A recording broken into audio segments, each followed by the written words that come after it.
OCD Awareness Week is officially underway. Obsessive compulsive disorder. It affects, let's see, 1 out of 100 American adults. And here's another stat, 1 out of 200 children. To talk more about it is Callie Werner, clinician with the McLean OCD Institute of Houston. Good morning, Callie. How you doing?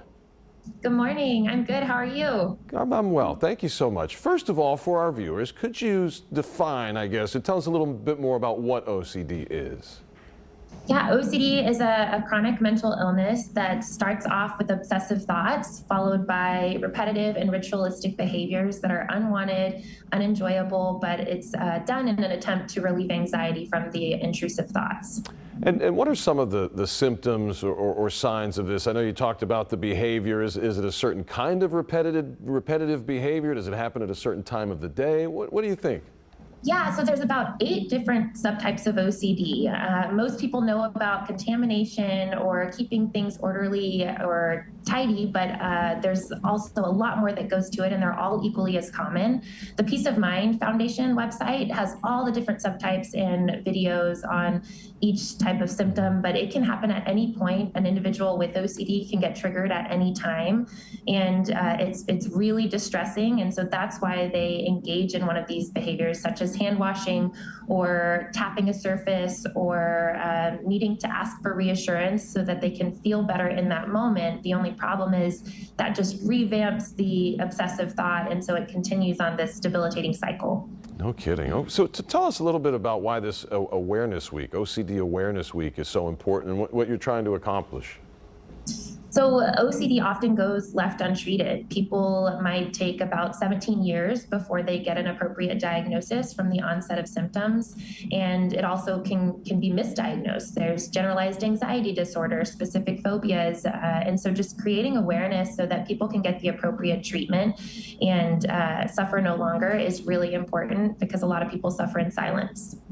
Let me ask you, as a parent of 4 children, I mean, at what point do we look at even our children's behavior and say, hey, maybe there's something here that we need to look into a little bit?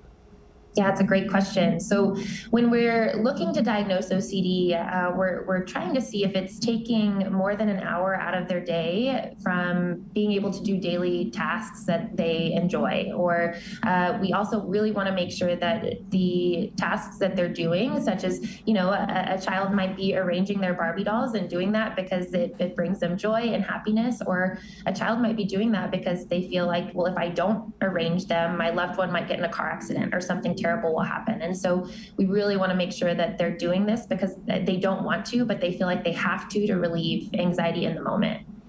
And how can you tell the difference? I mean, I know you said, okay, an hour, if it's taking too long, but how do we make that connection between OCD and anxiety in that case?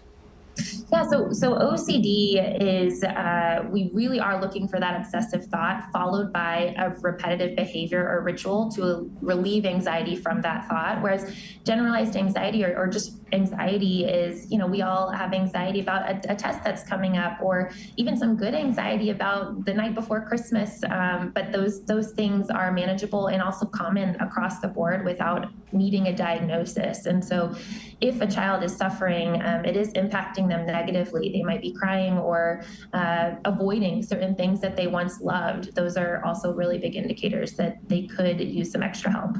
Now, Callie, you wrote a book. It's called Anxious Annie. And Annie, I understand, faces her fears and anxiety as she competes in sports. Why was it so important to write this story? And I guess who's the story for? Yeah, so I'm an OCD advocate and clinician. So I was diagnosed when I was 21, running at Rice University, and suffered from age 4 up until then. So I really didn't receive the appropriate diagnosis, but have been a distance runner my whole running career. And it would have been really helpful to get the appropriate diagnosis so that I could work on those things earlier and not suffer. And so for kids, it's so hard to put some words to specific emotions and even the pressures that they may put on themselves to compete at a high level. We know that sports are getting more and more competitive at younger ages, and so it's just helpful to give them some words to also remember to keep the fun in it. And so that's kind of the population that this book is for. It's for young kiddos, but the message is just good across the board. Is OCD something people can manage on their own? Is it something that always requires professional help? Sometimes? How do we arrive at that answer? So I always tell my own patients, you should never let OCD make a decision for you. So that being said, if there is anxiety that's holding you back, there is treatment that's available and you can accomplish everything that you want to in life. And so absolutely it is manageable and it should never have to slow you down, but the appropriate support is there. And we know that the illness is chronic. And so there might be times where life gets stressful with a move or a family change. And so just getting back in and sharpening those tools is always a great support, and there's never any shame in that. Getting back to see a clinician again in Houston at McLean is a great place for that, but just making sure that you're staying on top of them and living what we call an exposure with response prevention lifestyle, the evidence-based treatment for OCD. A great message to share for OCD Awareness Week. Callie Werner, clinician with the McLean OCD Institute of Houston. Callie, thanks so much for your time. Really appreciate it. Thank you.